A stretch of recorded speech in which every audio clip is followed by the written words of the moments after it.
Salut à toutes et à tous, ravi de vous retrouver pour un nouveau numéro de Ma Télé à moi qui reçoit ce soir quelqu'un qui peut vous parler de littérature, de poésie, de l'édition, du journalisme et même de sa ville natale, Larouat.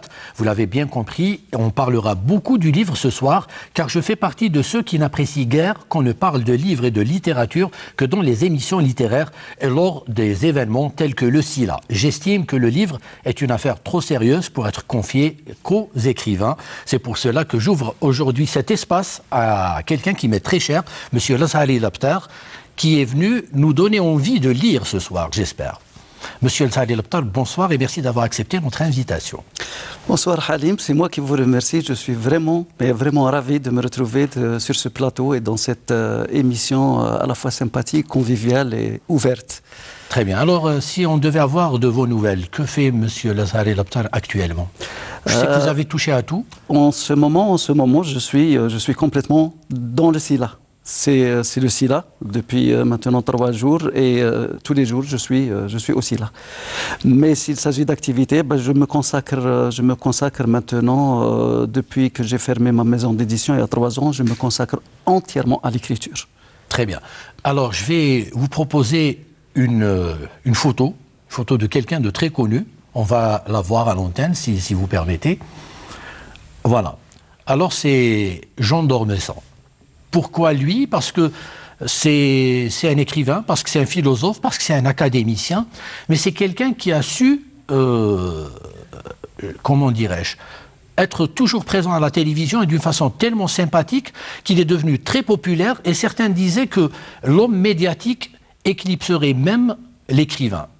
Est-ce que vous êtes de ceux qui pensent que désormais, il faut aller vers le lecteur ou peut-être aller conquérir de nouveaux lecteurs en participant comme ça à des émissions qui, au départ, ne sont pas conçues pour être des émissions littéraires telles que la nôtre?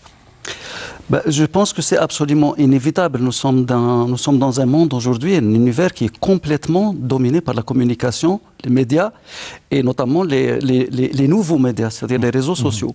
Et j'ai toujours pensé qu'on avait dépassé la période où le lecteur doit forcément aller vers la culture, vers le livre. Oui. Aujourd'hui, je pense que le livre, l'écrivain doit aller vers le lecteur, oui.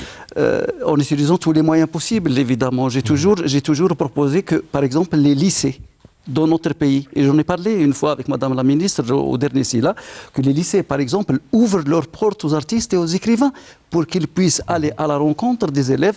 Et là, cette rencontre elle est toujours magique. Quand des élèves rencontrent des écrivains qui leur parlent de leur métier, c'est quelque chose qui marque à vie les élèves et qui, parmi eux, évidemment, on trouvera certainement de futurs écrivains. Donc oui, Monsieur Jean d'Ormesson, j'avoue que c'est pas ma tasse de thé, sa littérature, même si c'est un grand écrivain. Ne parlons pas de sa littérature, mais juste de sa façon. Tout à fait. Il est dans le vrai. De plus, lui, il a un charisme particulier. D'ailleurs, il a une réputation de séducteur, pas séducteur au sens réducteur du terme. Oui. Il sait parler, c'est un orateur, il sait séduire, il sait amener les gens à lui, il sait faire aimer les mots, avec ses mots à lui, faire aimer le livre, la littérature et l'art de manière générale. Et je trouve que c'est très bien que ça soit fait. Nos écrivains, nos artistes devraient s'inspirer de lui et faire la même chose. Je ne sais pas si vous allez être d'accord avec moi, mais c'est une tendance, je dirais presque mondiale. Le livre est de plus en plus boudé. Prenez par exemple les chaînes de télévision. Les émissions littéraires sont de plus en plus diffusées dans des horaires qui n'arrangent personne, à partir de 1h du matin, et du coup, personne ne regarde ces émissions, en fin de compte. C'est pour ça qu'il y a une nouvelle tendance où on voit des plateaux très diversifiés, avec des chanteurs, des acteurs et des écrivains. Peut-être c'est une façon aussi de ramener ces jeunes à regarder et leur proposer, pourquoi pas, un livre ou un écrivain pour les intéresser. C'est une tendance pour laquelle vous êtes d'accord ou... Parce que le cantonnement comme ça, l'écrivain le laisser dans des émissions littéraires, je pense que ça ne sert pas trop le livre en fin de compte. Je pense que les médias devraient s'adapter à la situation nouvelle. Aujourd'hui, la manière de communiquer n'est plus celle d'avant. Nous ne sommes plus au temps de Bernard Pivot, apostrophe, quoique certaines émissions, je pense essentiellement aux chaînes françaises. Certaines émissions continuent d'être des émissions à grand succès, qui sont très très suivies, pas seulement en France, mais dans tous les pays francophones. Je pense à la Grande Librairie. Mais pas que. Il faut que les médias d'aujourd'hui s'adaptent à la manière dont on parlait tout à l'heure, c'est-à-dire qu'on ne regarde plus les choses de la même façon. Curieusement ou paradoxalement, l'industrie du livre et la lecture n'ont pas diminué beaucoup dans le monde. Si vous prenez un pays comme la France, par exemple, vous savez qu'avec le cinéma, c'est la deuxième industrie de France. C'est que le livre avec le cinéma rapporte autant d'argent que le tourisme. C'est en centaines de millions de dollars. Mais pas que la France. C'est valable pour l'Allemagne, c'est valable pour les grands pays asiatiques qui émergent. Je pense Japon, à la Chine, par exemple. La Chine. D'ailleurs, aussi là, on a rendu hommage cette année, puisque la Chine est à l'honneur, les pays à l'honneur. On a rendu un prix Nobel. Donc, le livre, il est présent. Il a sa place aujourd'hui et qui est énorme. Mais souvent, quand on pense au livre sous sa forme papier. Les gens disent aujourd'hui d'une autre manière. Oui, il y a d'autres supports. Tout à fait, il y a d'autres supports. Et là, je pense que la réflexion n'a pas été suffisamment menée, suffisamment faite. La communication et les médias, et notamment les réseaux sociaux, sont allés plus vite, à la vitesse de la lumière, alors que le livre, lui, il est resté à la traîne comme si on était encore au 19e, au début du 20e siècle. Il faut que les choses changent, la manière d'approcher change complètement, ouverture, liaison, comme dans cette émission, par exemple, comment attirer l'auditeur, le lecteur, en essayant de rendre le livre, de dire que le livre c'est aussi un loisir, c'est un amusement, c'est du plaisir. Ce n'est pas forcément quelque chose d'austère, comme si on était dans un bureau et l'écrivain là, qui est inaccessible. C'est comme s'il subissait la lecture. Tout à fait, je pense, oui. En tout cas, on parlera beaucoup du livre et de littérature, et aussi de poésie, puisque vous êtes avant tout un poète. Donc, mais avant cela, j'ai envie que nos téléspectateurs découvrent qui est Lazari Leptar. Et pour ce faire, vous avez choisi un programme et vous avez décidé de commencer votre programme avec une superbe chanson et une très belle voix, celle de Mustafa Zmerli qui interprète Tafaddali ya Anissa.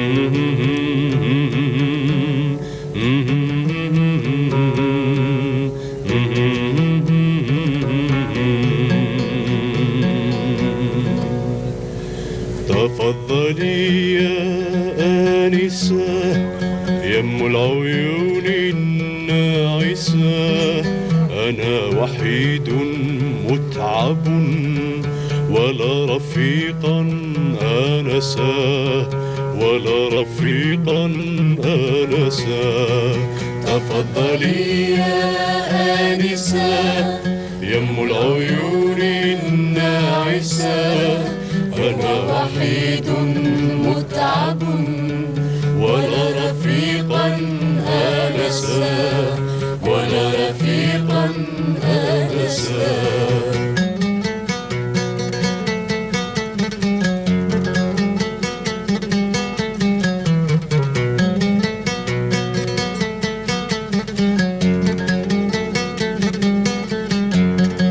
تفضلي ودردشي ونكتي يا آنسة كوني في عيني طفلة ساذجة في السادسة قصي علي حادثا مشوقا يا آنسة واعتبريني ولدا لا يتعدى الخامسة تفضلي ودردشي دردشي ونكتي يا آنسة كوني في عيني طفلة ساذجة في السادسة قصي علي حديثا مشوقا يا آنسة واعتبريني ولدا لا يتعدى الخامسة تفضلي يا آنسة يم العيون الناعسة أنا وحيد متعب ولا رفيقا آنسا ولا رفيقا آنسا.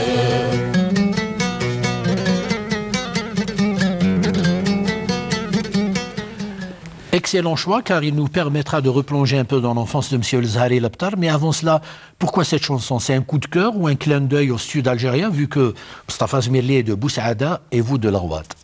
Tout à fait. Pour deux raisons. Pour la raison que vous venez d'évoquer et aussi pour une deuxième raison, c'est le texte lui-même. Oui, très bon. Moi, je suis très très sensible à la poésie et pour moi, la chanson, c'est de la poésie. En général, on a des paroliers qui font des chansons, mais aussi les chansons, quelle que soit la langue d'expression, la base de ces chansons, ce sont des grands poètes, ce sont des poèmes. Je pense à Hiam Younes, par exemple, quand elle chante, Aït Gillet, qui est un très grand poète et en même temps chanteur. Je pense à Jean Ferrat ou Léo Ferré, à Jacques Brel, à Edith Piaf, etc. Et chez nous, ce texte, Fataliya Anissa, qui est très très beau, les gens souvent pensent que je fais juste une digression. C'est vrai que j'écris en français, je m'exprime souvent en français, mais en fait, à la base, je suis un arabisant et je suis très très sensible à la langue arabe parce que c'est ma langue d'origine dans laquelle j'ai vécu, j'ai grandi, que j'ai étudié à la Médersa de la Gouat, on en parlera tout à l'heure. Et là, nous avons le poète qui est à l'origine de ce texte chanté merveilleusement bien par Mustafa Zmirli. Il est du sud-ouest, mais il est du sud. C'est Slimane Jouadi, qui est de Ouetsouf, et qui est avec moi d'ailleurs dans l'association Beit el-Shi'r el-Jazairi, dont je suis membre du bureau d'Alger. C'est une association nationale, Beit el-Shi'r el-Jazairi, avec mes amis Achour Fanni, Ammar Achour et d'autres poètes. Et Slimane Jouadi, j'adore sa poésie parce que c'est une poésie de la sensibilité, c'est une poésie de la tendresse, de l'affection, de l'amour tout court. Quelqu'un de Ouetsouf qui a su exprimer dans un arabe à la fois très beau et très accessible des sentiments qui nous sont communs, des sentiments humains autour de l'amour très très profond. Et ces chansons, certaines de ces chansons ont été portées par des grands chanteurs, comme Mustafa Zmirli, dont Tafadaliya Anissa, qui est absolument magnifique, et aussi d'autres chansons comme sa chanson chantée par Mohamed Boulifa, que Dieu ait son âme, sur cette belle chanson sur les roses.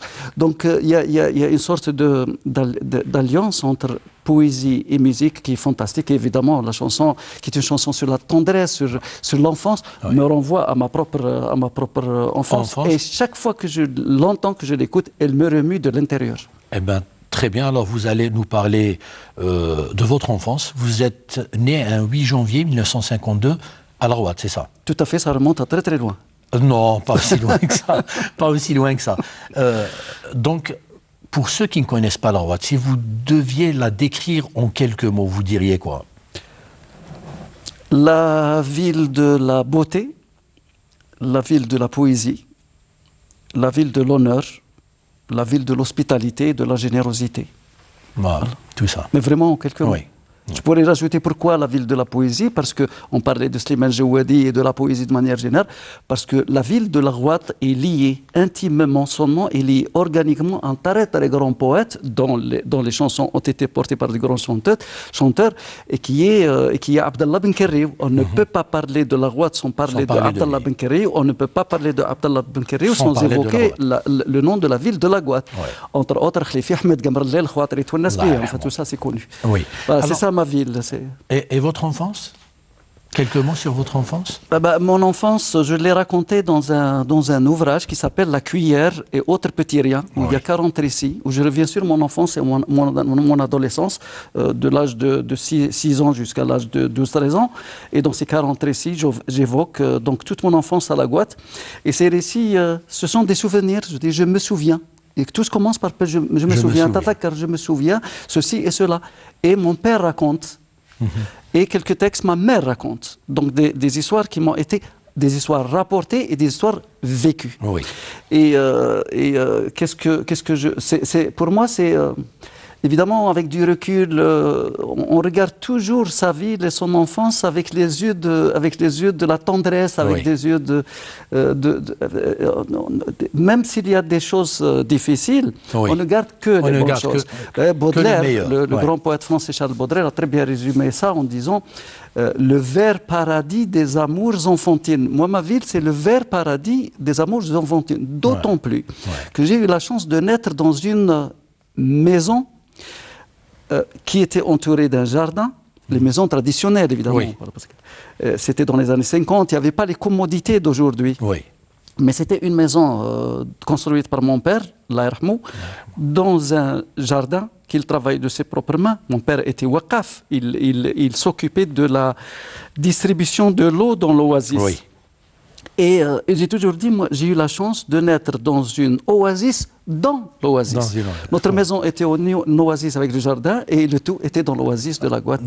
Et je n'ai que des souvenirs tendres et beaux en dépit des difficultés choses. Nous étions sous occupation française. Tout à fait. Les soldats étaient là, la guerre était là. Mais aussi la pauvreté, mais aussi les maladies, mais aussi tout ce qu'on peut imaginer dans les années 50. C'était pas la joie tous les jours. Mais les joies étaient telles, ces joies de l'enfance, qu'ils ont éclipsé tout le reste. Tout à fait, tout à fait. Et côté école, ça se passait comment ? Avec l'école, c'est vraiment une histoire compliquée. J'aurais pu peut-être ne jamais aller à l'école parce que... carrément. Oui, parce que quand j'ai rejoint l'école, je l'ai rejoint d'abord très tard. Au lieu de rentrer à l'école, c'était l'école française. Il n'y avait pas l'école d'aujourd'hui algérienne. C'était l'école française avec le programme uniquement en français. Il n'y a pas d'arabe, il n'y a pas autre chose. Donc j'ai rejoint l'école française très tard, à l'âge de 8 ans. Donc 2 années de retard sur la scolarité normale. Au bout de quelques temps, mon grand frère, qui était lui médersien, donc Jamaïat al-Ulama al-Muslimin al-Jazairiyin, il faut savoir que la Gouatte, il y a 4 villes en Algérie où il y a une médersa des ulama. Il y a Alger, il y a Constantine, il y a Tlemcen, il y a la Gouatte. Une vraie médersa construite par les ulama. Et mon frère était médersien. Mon père aussi faisait partie de l'association des ulama algériens. Donc, Jamaïat al-Ulama al-Muslimin al-Jazairiyin.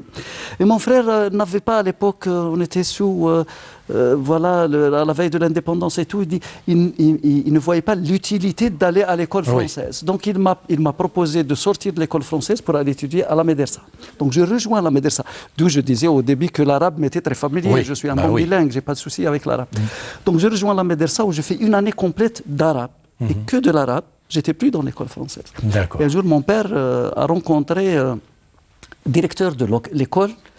L'école primaire dans le quartier, pas loin du quartier où j'habitais, et il s'est inquiété en disant comment vous avez enlevé le Zahari de l'école, c'est pas normal, c'est important pour l'avenir et tout et tout. Et il a réussi à convaincre mon père de me ramener à l'école. Et là, je retourne à l'école et j'avais 9 ans. Donc j'ai fait mon primaire à partir de l'âge de 9 ans. Heureusement, sans me jeter de fleurs, j'étais peut-être prédisposé à aimer les études, aimer la littérature, aimer les langues. Et très très vite, j'ai sauté 2 classes et je me suis retrouvé donc très vite à la 6e que j'ai passé. J'ai eu ma 6e le retard. Et donc déjà très jeune, vous étiez versé dans la poésie, alors, la littérature. J'étais versé plutôt dans les arts. Ma fascination, c'était les bandes dessinées. En fait, la langue française, je l'ai apprise beaucoup dans les bandes dessinées. Les bandes dessinées de l'époque, c'était les petits formats. Ceux qui ont marqué l'enfance et l'adolescence des gens de ma génération, c'était tous les petits formats qui nous venaient à l'époque de France. On a fait plein. Je l'ai raconté dans un livre qui s'appelle Le panorama de la bande dessinée algérienne, 69, 2009, 40 ans de bande dessinée algérienne. Je suis un féru de BD.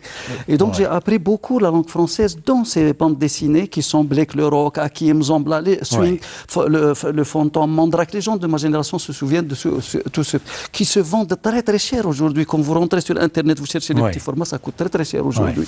Les gens qui ont des collections comme ça, c'est des trésors aujourd'hui. Et donc voilà, c'était l'art. Et puis je dessinais. Je dessinais beaucoup. Et donc, je reproduisais les personnages. D'ailleurs, je dis toujours, moi, j'ai eu une vocation contrariée. Je devais faire les beaux-arts quand je suis arrivé à Alger. On en parlera après. Je devais faire les beaux-arts pour devenir artiste peintre. Oui. J'étais très doué pour la peinture et le dessin. Malheureusement, quand je suis arrivé à l'époque, il n'y avait pas de chambre à l'école des Beaux-Arts pour qu'on puisse être. Et c'est le fait qu'il n'y ait pas de chambre d'hébergement qui m'a fait dévier pour aller vers autre chose. Je devais faire philosophie en arabe et ensuite je me suis retrouvé dans le département des langues françaises, dont je fais des langues et littérature française, ma licence. Mais pour revenir à la Guatte, l'école, pour moi, ça a été fondamental. C'est pour ça, il faut dire que pour les gens à l'époque, les parents, les études, c'était très, très important. Ouais, d'ailleurs, ça continue jusqu'à sacré, aujourd'hui. Ça continue jusqu'à aujourd'hui. Parce que notre histoire a été faite de ça. Les parents algériens accordent la plus grande importance aux études. Oui. Et c'est très bien comme ça. Oui. Alors, vous me tendez la perche puisque vous avez eu votre bac. Donc, il fallait quitter la droite et vous êtes venu à Alger. Donc, en débarquant à Alger, comment vous avez vécu justement cette rencontre avec Alger, la capitale? Vous qui veniez du sud, du Noasis. Tout à fait. Alors, j'ai quitté la Guatte, j'allais dire obligé, parce qu'après le bac, on n'avait pas où aller. Il n'y a pas d'université. Il y avait 3 grandes universités, c'était Constantine, Oran et Alger. Pour les gens du centre, évidemment, c'était Alger. Donc pour la Guatte, c'était Alger. La Guatte, c'est le centre. Il faut savoir que mon bac, je ne l'ai pas passé à la Guatte. Il n'y avait pas les conditions. Je l'ai passé à Ouergla, qui était la capitale des Oasis. Oui. Donc ça, c'est un souvenir qui m'a marqué en 1972. J'avais 20 ans, donc quand je vais pour passer mon bac après la terminale, on nous a emmenés dans un car et en plein été, il faisait horriblement chaud, ça devait tourner autour de 40 degrés. Wow. Heureusement que la salle, on a passé le lycée, on a passé à Ouergla, le bac était complètement climatisé, on a réussi donc à passer les bacs dans des conditions normales, j'allais dire. Donc j'ai passé mon bac à Ouergla, je reviens à la Guatte, une fois les résultats annoncés, il fallait quitter. Ça, je le savais. Oui. Ça, je le savais depuis toujours. Je savais ce que j'allais faire. Ce que j'ai omis de dire quelque chose, c'est que l'écriture, je suis venu très tôt, dès mon jeune âge. La lecture m'a amené à l'écriture. Dès adolescent, j'ai commencé à écrire de la poésie, 13-14 ans. Donc je savais, comme tous les gens dans les autres pays, que ça se passe dans la capitale, à la capitale. Oui. Comprenez, les provinciaux en France, c'est monter à Paris. À Paris. Aller à telle capitale, c'est toujours comme ça. Oui, c'est normal. C'est aller à Alger. C'est Alger. Ça se passe à Alger et nulle part ailleurs. À l'époque. Aujourd'hui, ça a changé. Aujourd'hui, il y a une université à la Guatte qui compte autour de 30 000 étudiants. Il y a toutes les disciplines. Donc, je viens à Alger après mon bac. J'essaie de faire le Beaux-Arts, ça ne fonctionne pas. Je me retrouve dans le département de français avec une chambre à Ben Akloun, la cité universitaire. Et là, c'était parti. En fait, l'anecdote, c'est que je m'étais inscrit en psychologie. Donc, j'ai fait 6 mois de psychologie. Après, ça n'a pas fonctionné. J'ai arrêté la psychologie et je suis retourné à la Guatte. La Médersa de Jamaïat al-Ulama al-Muslimin Jazairien, où j'avais fait une année d'arabe, je me retrouve dedans en tant qu'enseignant. Donc, j'enseigne l'arabe et le français dans la Médersa où moi-même j'étais élève. Oui. Pendant 6-8 mois. Oui. Et à la fin de l'année scolaire, donc pendant les vacances, en dépit de l'insistance de l'inspecteur, il est décédé de l'époque, et de mon directeur, le directeur de la Médersa, et des amis enseignants qui étaient avec moi, ils ont insisté pour que je reste. Vous restiez, oui. Je sentais qu'il fallait retourner à Alger. Et donc je dis non, je pars. Et je repars à Alger. Là, je m'inscris dans le département de littérature et de langue française. Je me retrouve à Alger. Alger, c'est Alger. Ouais. Pour moi, j'étais venu jeune à Alger dans les années 60 avec mon frère. Vous aviez de vagues souvenirs. C'est la lumière. Pour moi, Alger, c'est la lumière. Jusqu'à aujourd'hui, je garde l'idée de la lumière. Il faut imaginer la Guadeloupe dans les années 50 et 60, il n'y a pas de lumière. Tout à fait. Donc c'est la lumière et c'est la mer. Ce sont ces deux choses qui m'ont toujours marqué. Et c'est cette impression d'être noyé, d'être écrasé par la grande ville. D'ailleurs, une anecdote, les gens de l'intérieur à l'époque, quand quelqu'un monte à la capitale, les parents ont peur. Ils disent Dzaïr takulek. Dzaïr takul, c'est l'expression de ma propre mère. Elle te mange. Pour eux, c'est l'expression. Elle mange les gens. En fait, c'est comme l'immigration. Les gens qui partent, ils s'installent, ils reviennent jamais. Et pour les parents, c'est une perte, quoi. Ben oui. Et Alger m'a mangé, m'a vraiment mangé, puisque ça fait 40 ans que je suis là. Évidemment, je ne regrette rien. Mais je n'ai pas perdu ma ville, puisque j'y retourne tous les 3, tous les 4 mois, j'y suis. Et vous lui rendez tout le temps hommage à travers vos ouvrages. Absolument. Alors, on va passer à votre deuxième choix. Vous avez choisi un film qui nous a tous marqués, celui de Farouk Belloufa, sorti en 1979. Et moi, ce qui m'a marqué, bon, c'est le film, mais aussi la très belle voix du personnage principal, à savoir Nahla. On regarde. Et surtout, écoutez cette très belle... Quelle voix! Alors, pourquoi ce film? C'est pas peut-être un clin d'œil à notre ami Youssef Saïh, qui joue le rôle, justement, du journaliste algérien qui débarque au Liban pour couvrir la crise qui y régnait et qui allait déboucher sur une guerre civile plus tard. Tout à fait. Le choix pour plusieurs raisons, parce que je considère que ce film est un chef-d'œuvre. Oui. Le film de Farouk Belloufa, c'est un chef-d'œuvre. Et c'est ce que l'Algérie des années 70, le cinéma algérien des années 70 a produit de formidable. Je pense ce film, on ne peut pas les évoquer tous, mais je pense à Tahia Edidou, je pense à Tarfa, je pense à Noua de Abdelaziz Tolbi, je pense à Le Charbonnier de Faham de Mohamed Bouammari, et ainsi de suite. On a plein. Et je considère que c'est l'âge d'or du cinéma algérien. Ce film en particulier est marquant parce que c'est un film fait par Belloufa, un véritable chef-d'œuvre, avec cette actrice extraordinaire, avec sa voix extraordinaire qui parle du retour à l'enfance et de l'amour, parce que justement elle est prise dans la guerre civile complètement qui avait ravagé le Liban dans les années 70, le milieu des années 70. Et évidemment, clin d'œil à notre ami Youssef Saïh qu'on voit ici, avec ses cheveux noirs et son appareil photo complètement perdu dans ce Beyrouth ravagé, en train d'essayer de faire un reportage. Et c'est un film qui mériterait, mais vraiment, avec les autres que j'ai évoqués, on a plein qui mériteraient d'être souvent diffusés et rediffusés pour les générations actuelles, parce que l'Algérie a produit des belles choses dans le domaine du cinéma, de très très belles choses. Et entre autres, ce film qui est un chef-d'œuvre pour moi. Et la voix, elle est fantastique. Quand elle chante, elle parle de retour à l'enfance, parce qu'elle est face à la guerre. Elle parle de que le temps ancien revienne, les yaoud, le zaman al-qadim, ou narja niqra, c'est-à-dire on revient aussi à la lecture. Et c'est très très beau. Très beau. Alors, justement, c'est très beau, et puis ça nous permettra aussi de parler de M. Lazhari Labtar, le journaliste. Alors, vos débuts dans le journalisme? Alors, en fait, j'en ai fait mon métier. J'étais, comme je l'ai dit, j'ai fait des études de littérature et de langue française avec l'ENS, l'École normale supérieure de l'époque. J'étais destiné donc forcément à l'enseignement, mais j'ai bifurqué. Peut-être je le regrette un petit peu aujourd'hui parce que l'enseignement c'est quelque chose d'extraordinaire. Ma femme est enseignante et on forme des générations parfois quand on se promène dans la rue, elle rencontre des gens qui sont très aujourd'hui très âgés, qui ont enseigné il y a longtemps et qui lui disent... Et qui viennent vers vous. Et elle ne reconnaît pas tout. Et puis voilà, j'étais votre élève telle année. C'est extraordinaire de former. Mais bon, la vie est ainsi faite. Je me suis retrouvé très vite dans le journalisme, peut-être parce que l'écriture. Parce que j'écrivais déjà. J'écrivais de la poésie, j'écrivais des articles dans des revues à la Goutte, dans des revues de lycée, dans des revues d'associations de jeunes, etc. Et donc je crois que naturellement quelque chose me poussait à aller vers le journalisme. Très vite, j'ai rejoint... Vous avez attrapé le virus j'étais à la fac tout à fait. J'étais à la fac quand j'ai rejoint. J'étais encore à la fac quand j'ai rejoint mon premier journal. J'étais collaborateur au journal L'Unité, qui était l'organe central de l'Union de la jeunesse algérienne à l'époque, qui n'existe plus. Il y avait l'équivalent en arabe qui s'appelle Wahda. Moi, j'étais dans l'unité et je m'occupais de la culturelle, évidemment. Je ne pouvais m'occuper que de la culture, donc poésie, cinéma, musique, etc. Et j'ai travaillé dans ce journal pendant quelques bonnes années avant de passer à un stade professionnel, et qui est Révolution africaine de 1985, où je suis resté jusqu'au début des années 90. Après, les choses ont bouleversé. Mais toute ma vie, je n'ai fait que le journalisme. C'est ma passion, c'est mon sacerdoce, c'est mon métier de toujours. J'ai été pendant 20 ans dans le journalisme. Mais c'est un métier extraordinaire, et qu'il faut aimer.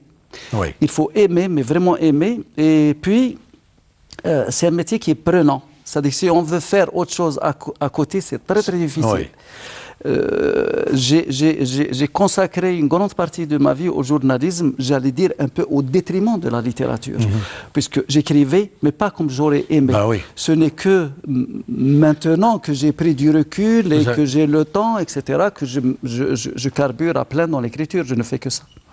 Comment vous avez vécu les changements qu'a connu l'Algérie, justement, en tant que journaliste? Vous les avez vécus comment? Depuis vos débuts, puisque vous avez débuté, disons, vers l'année 76, et vous êtes resté journaliste jusqu'à l'an 2000 à peu près, c'est ça? 2000, oui, tout à fait, jusqu'à l'an 2000. Donc vous avez vécu pratiquement des périodes cruciales oui, de l'Algérie, mais en tant que journaliste, c'est-à-dire... Tout à fait. Oui. Sillonnant l'Algérie, quand je dis journaliste, c'est pas Alger, je sillonnais l'Algérie. J'ai fait la majorité des villes et des wilayats quand j'allais en reportage pour la culture, pour le cinéma, pour plein de choses. Et effectivement, je voyais en tant que journaliste, mais je voyais aussi en tant qu'observateur cette Algérie qui bougeait, cette Algérie qui se transformait. Évidemment, elle a eu des phases complètement différentes. L'Algérie des années 70, celle que je connais, elle était en plein dans le mouvement, prise dans le mouvement du monde, dans le mouvement de libération du monde. Oui. Et d'ailleurs, l'expression elle est très connue, galvauder la Mecque des révolutionnaires, etc. Ouais. Ici, c'est à Alger que ça se passait. Et c'est peut-être pour ça que je sentais qu'il fallait aller à Alger. C'est à Alger que ça se passait. C'est à Alger qu'on rencontrait les leaders des mouvements de libération nationale africains. C'est à Alger qu'il y avait les mouvements de libération du tiers-monde.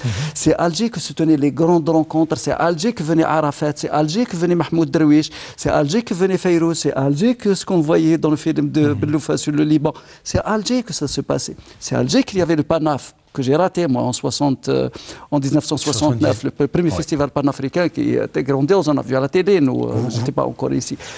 Et ensuite, il y a eu cette Algérie qui se construisait. C'était la révolution agraire, c'était la révolution industrielle, c'était la révolution culturelle. Moi, j'étais étudiant à la fac, j'étais étudiant volontaire. Les vacances, je n'ai pas connu.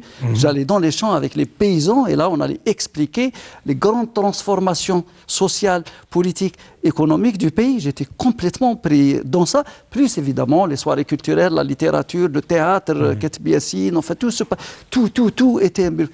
C'était magique. D'ailleurs, beaucoup de gens, quand on leur raconte ça, ou qui pensent ça, aujourd'hui, les gens disent « Dommage que je n'ai pas vécu cette période. » Moi, ça a été les plus belles années de ma vie. La fac, dans cette Algérie-là. Après, évidemment, les choses sont transformées, mais d'une autre manière. Tous les pays évoluent de manière différente. La grande rupture, ça a été, évidemment, c'est octobre 88. Et là, j'étais à la Révolution africaine. Je suis resté 2 ans. Après, les choses sont bouleversées. Il y a eu une autre phase de l'Algérie, celle de la liberté d'expression, celle du multipartisme, et ainsi de suite. On passait à autre chose, évidemment. Je n'ouvrirai pas de parenthèse sur la période, peut-être on en parlera un peu, c'est la période qui a commencé à partir en grosso modo 89-90, c'est ce qu'on appelle la décennie noire, moi que j'appelle la décennie sanglante, parce qu'elle a été sanglante. Tout à fait. Où là, on est rentré dans une phase de tentative d'anéantissement des acquis de notre chère Algérie, d'anéantir l'État lui-même et la nation, d'anéantir l'État-nation pour remplacer par quelque chose d'autre. Et je dis heureusement que dans ce pays s'est trouvé des femmes, je dis bien des femmes et des hommes qui se sont levés, qui ont résisté dans toutes les institutions, qu'elles soient officielles ou pas officielles, pour dire non à cette Algérie de novembre qui nous a coûté très très cher, cette libération, pour dire cette Algérie république, démocratique et populaire, pour laquelle sont morts 1,5 million de martyrs, elle restera cette Algérie éternelle et non pas une autre Algérie. Pas question. Très bien. Alors, ça prouve que vous êtes un journaliste militant, vous êtes un journaliste engagé. Absolument. Et là, je voudrais que vous nous disiez comme ça très rapidement votre militantisme au sein du syndicat national des journalistes et puis aussi au sein du Conseil supérieur de l'éthique et de la déontologie. C'était important pour vous? Tout à fait. Pour moi, c'était tout à fait naturel. Le jour où j'ai été contacté par les responsables de la Fédération internationale des journalistes. En fait, ça s'est passé dans un moment extrêmement douloureux.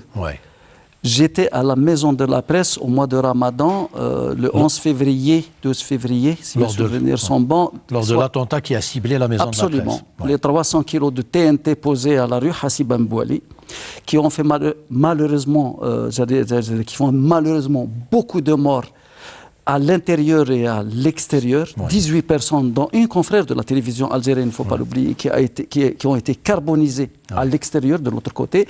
Évidemment, les dégâts à l'intérieur de la Maison de la Presse. Je travaillais à ce moment-là dans un journal qui s'appelle L'Opinion.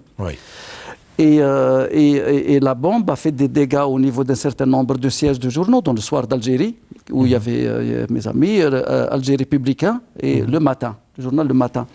J'ai vu mes amis fracassés dans le Soir d'Algérie, comme Mohamed Dorban, le grand reporter et caricaturiste, Jamal Darraza, qui était aussi un journaliste, et le rédacteur en chef, Mbark Ait Allawa. Le lendemain, moi je dis je suis un miraculé, le plafond oui, donc je suis sorti de ce décombre, j'aurais pu mourir.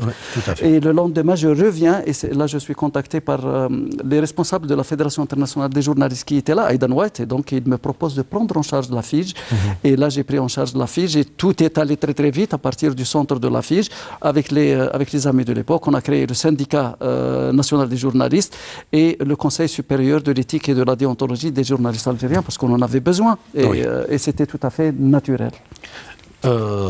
C'est très passionnant, hein. Je sais que vous êtes... Oui, ça demanderait beaucoup de temps. Le journalisme, c'est un monde. Ah oui. Alors, bon, c'est vrai que de nos jours aussi, on voit certains agissements qui ne sont pas vraiment souhaitables hein, dans la profession. Vous voyez comment certains dépassements, cette quête du buzz... Je parle, la presse, de manière générale, les médias ont fondamentalement changé. On est passé à une autre période. On ne se l'aperçoit pas, mais les observateurs le remarquent. D'abord, sur le plan du fond, la presse dite papier et les médias, même la télé, sous sa forme classique, vont petit à petit, pas disparaître, mais seront obligés de se transformer complètement et de s'adapter aux moyens de communication d'aujourd'hui. Regardez, les gens maintenant s'informent non pas dans la presse papier, mais sur des sites électroniques en général. La presse papier est appelée à disparaître. Ça, c'est ma conviction. Pas dans 5 ans peut-être, mais dans les 10 années qui viennent, si elle ne trouve pas les moyens de s'adapter au monde d'aujourd'hui, personne ne la lira.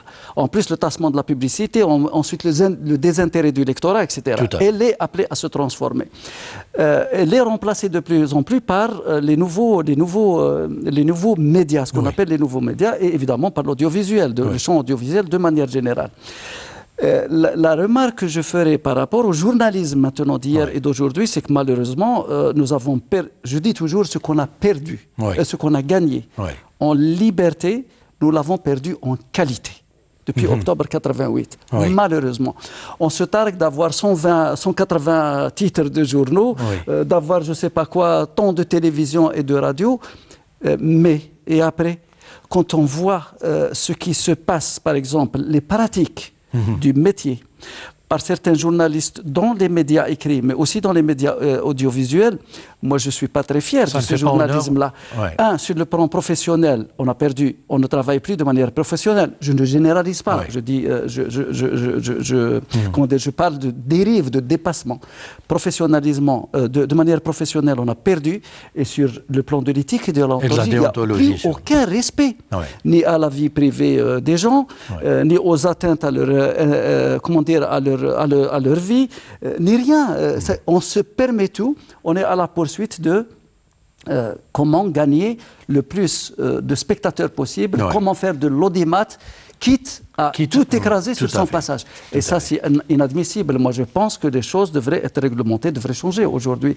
Qu'on pratique ce métier, parce qu'il est noble, comme il devrait être pratiqué, et non pas d'une manière sauvage, parce qu'il est souvent pratiqué d'une manière sauvage. Très bien. Alors, justement, je tenais à vous donner la parole par rapport à ça, puisque je sais que ça vous tenait à cœur. Maintenant, on va peut-être passer à M. Zahari Labtar, l'écrivain et l'éditeur. Et pour cela, vous avez choisi une émission qui vous est très chère.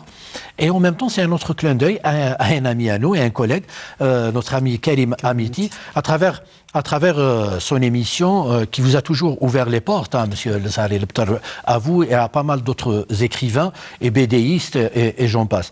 Donc l'émission a pour titre l'émission a pour titre Culture Club. Canal Algérie. Oui, qui passait sur Canal, qui passait et qui passe toujours sur Canal Algérie. Et donc, vous avez tenu à rendre hommage à Karim Amiti pour tous les efforts qu'il a fait, justement pour encourager les livres et la littérature. On regarde.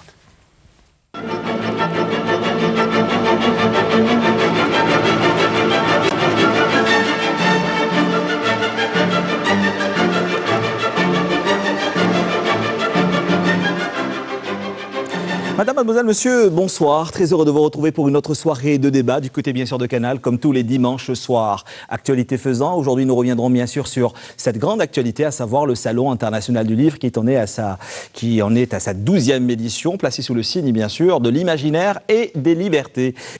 Je crois que l'imaginaire, c'est peut-être cette bouffée d'air qui nous manque. Nous en avons besoin. L'imaginaire a commencé le jour où l'homme a trouvé que le monde était trop petit pour son appétit.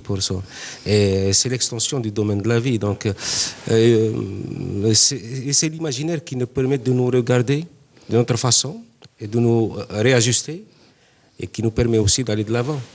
Et donc aujourd'hui, vous revenez à ce salon international du livre avec les sirènes de Bagdad, Yasmina Khadra. Donc c'est aux éditions Cédia, je le rappelle encore une fois. Mes livres parlent de la fragilité humaine, des sociétés qui ne font pas attention à leurs propres dérives et qui un jour se découvrent dans l'impasse, et qui vont droit dans le mur.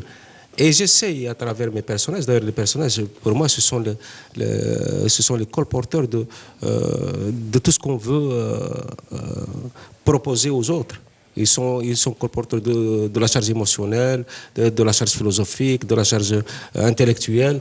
Et mes personnages, je les construis assez robustes pour essayer de porter au plus loin mon message. Donc, moi, j'essaye de dire à travers mes livres, surtout à un Occident qui est un peu enfermé dans sa bulle. C'est un Occident qui est inculte.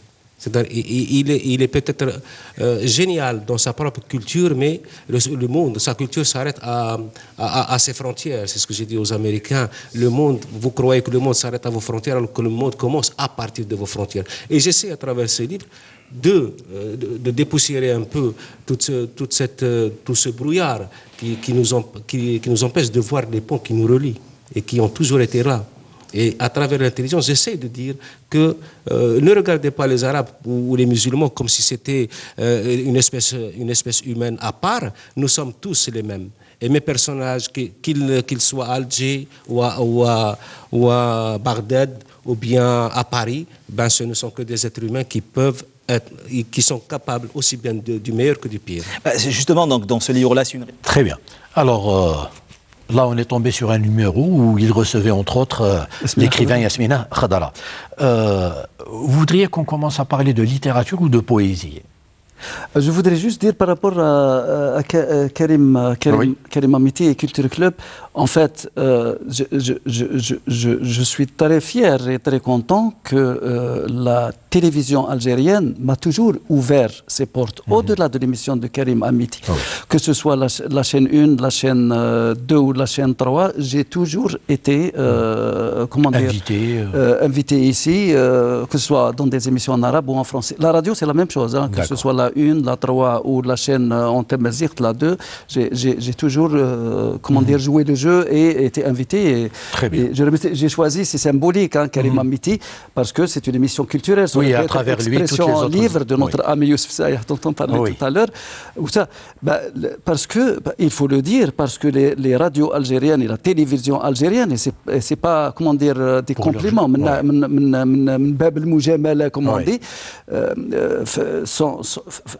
font beaucoup pour la culture, font beaucoup pour le livre.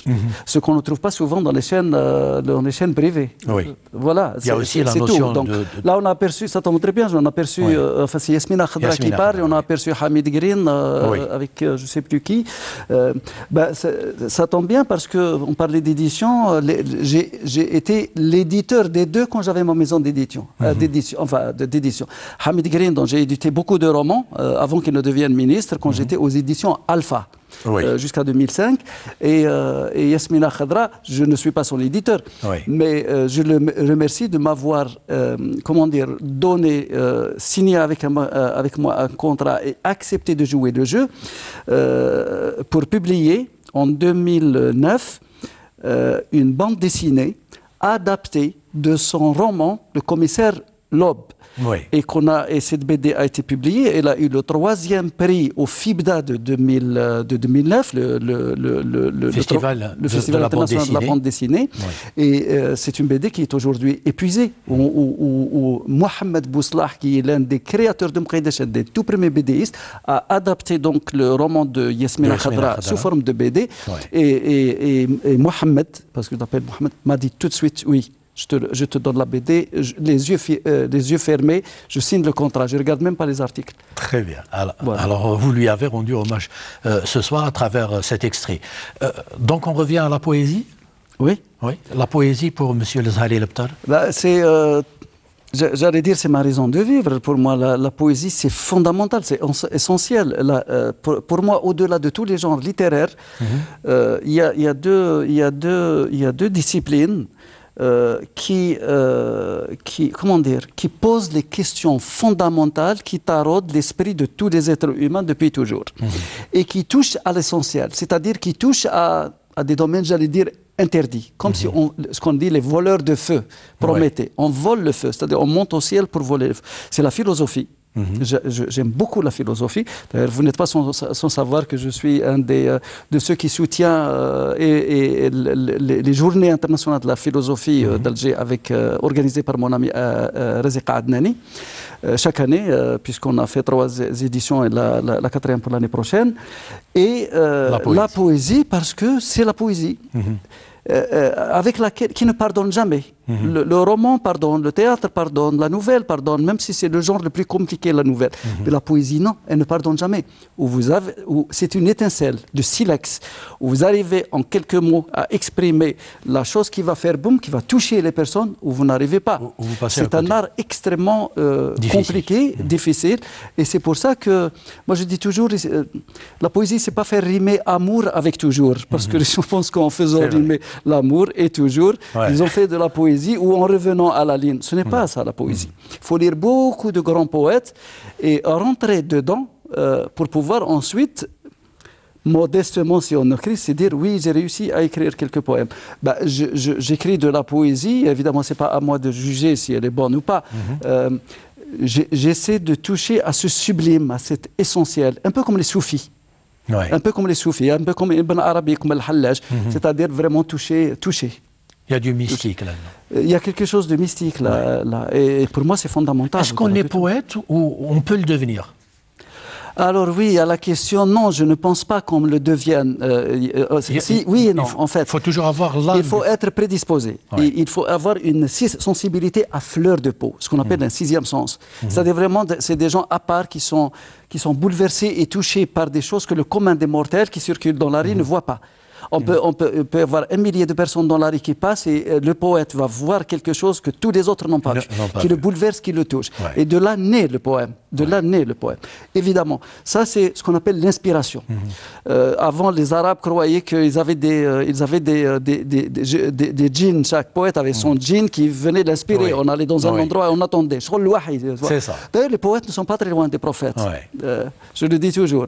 Et c'est des grands, des gens qui touchent à quelque chose d'extrêmement sensible. Après, il faut travailler. La poésie, c'est pas... On peut avoir un poème d'un seul coup. Il tombe, tout est parfait, on ne touche à rien. Mais beaucoup, Mallarmé, le dit Stéphane Mallarmé, il dit la poésie, c'est du travail.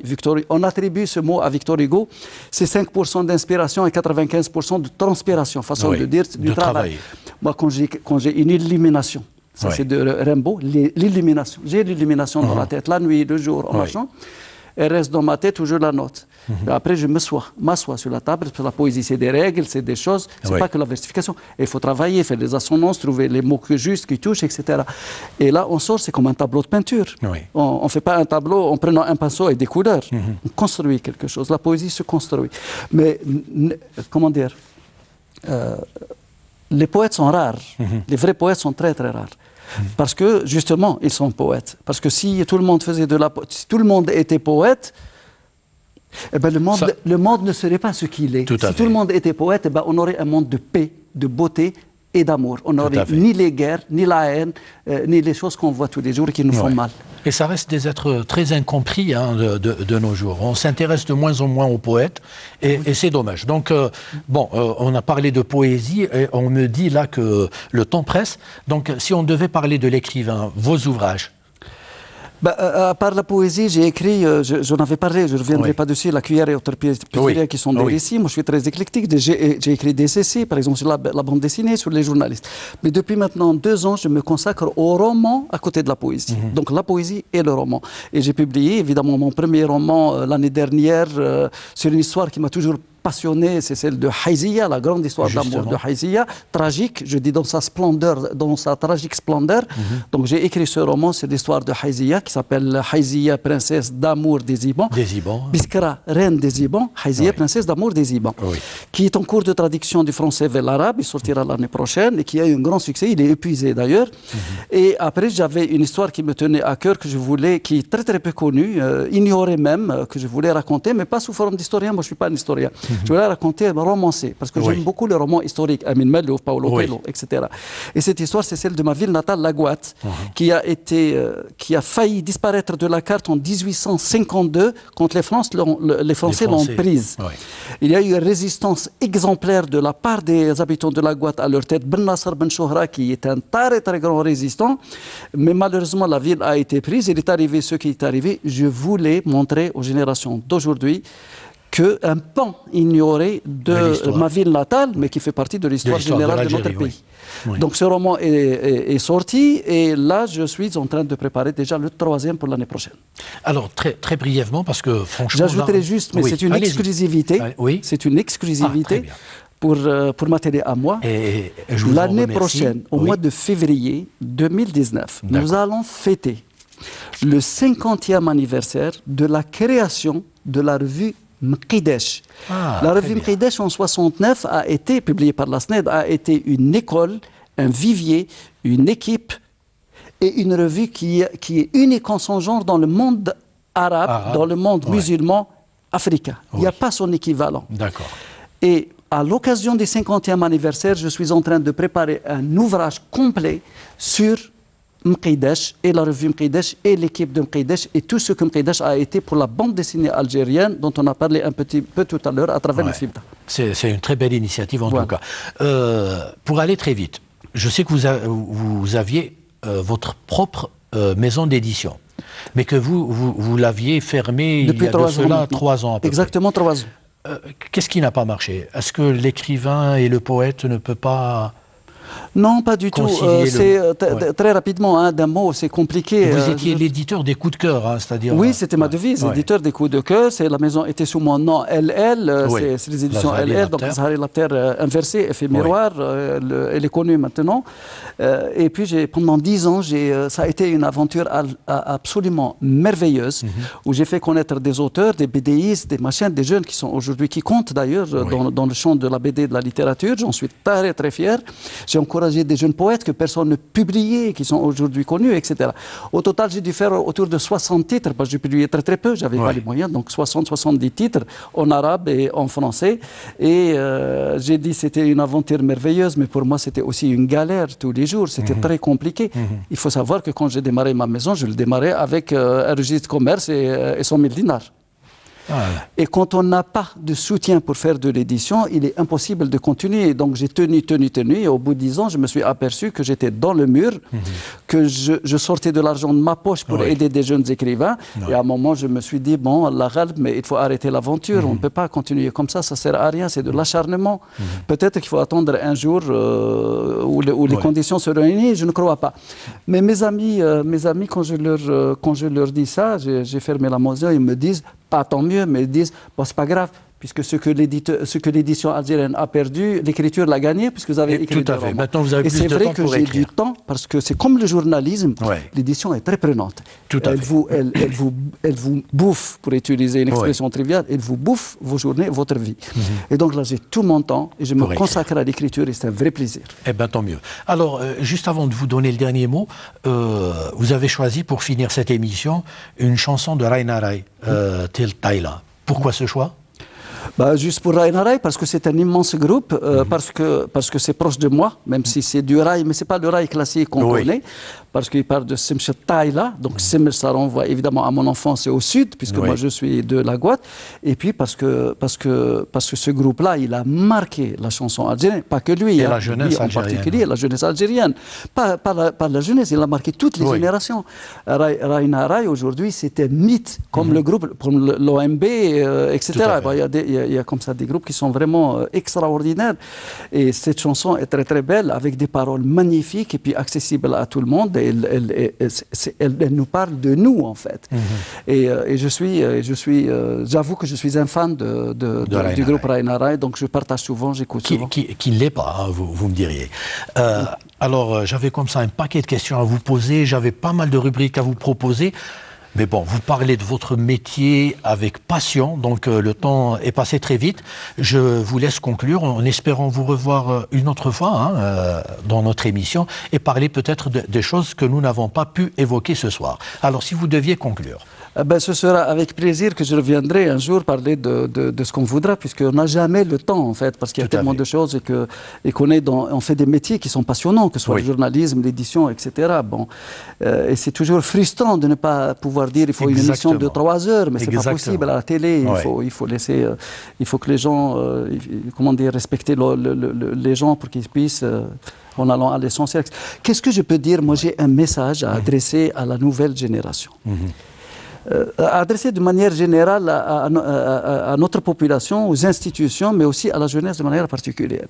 Il faut absolument réhabiliter le livre et la lecture. D'abord, réhabiliter les bibliothèques, parce que c'est dans les bibliothèques qu'on trouve les livres. Quand je dis bibliothèques, ce ne sont pas des librairies, c'est les bibliothèques. Vous savez que le plus grand nombre de lecteurs, en France, en Allemagne, aux États-Unis, curieusement, les États-Unis, c'est le pays où il y a le plus de bibliothèques au monde. Ça a été dit dans une émission récemment avec mon confrère Mzian Farhani, qui donne les chiffres. En France, le réseau de bibliothèques, il est extraordinaire. En Allemagne, tous les pays développent la bibliothèque. Chez nous, on avait un programme ambitieux. Je ne sais pas où il en est, mais il faut absolument que dans chaque commune, chaque village d'Algérie, il y ait une bibliothèque. La bibliothèque, on va avec une carte, on s'inscrit, on va chercher les livres qu'on a envie de lire, parce que tous les gens n'ont pas les moyens d'acheter les livres. Tout à fait. Deuxièmement, encourager absolument les jeunes d'aujourd'hui, à travers des mécanismes, ça peut être l'ONCEJ par exemple, à créer des librairies en les aidant, avec les taxes, avec des prêts bancaires, etc., créer des librairies dans toutes les villes algériennes. C'est très important de trouver le livre partout et non pas seulement à l'occasion de manifestations comme le Salon international du livre qu'on vient de vivre, qui vient de passer, le 23e. Et ça permettra aux gens de lire, n'arrêtez jamais de lire, parce que l'honnête homme, comme disait avant, l'homme, le citoyen, de demain, le citoyen éduqué, le citoyen cultivé, le citoyen beau, le citoyen qui apporte un plus à son pays, au monde, c'est un citoyen qui est imprégné de livres, qui est un grand lecteur. Très bien. Alors, j'espère que votre message est passé. En tout cas, merci beaucoup, Monsieur Lazari Labsar, d'être venu ce soir. En tout cas, c'était un moment très agréable. On a parlé du livre d'une façon un peu différente, à travers votre programme, à travers votre playlist. J'espère que nos téléspectateurs ont apprécié. Je vous remercie de votre fidélité et je vous donne rendez-vous la semaine prochaine. Salam.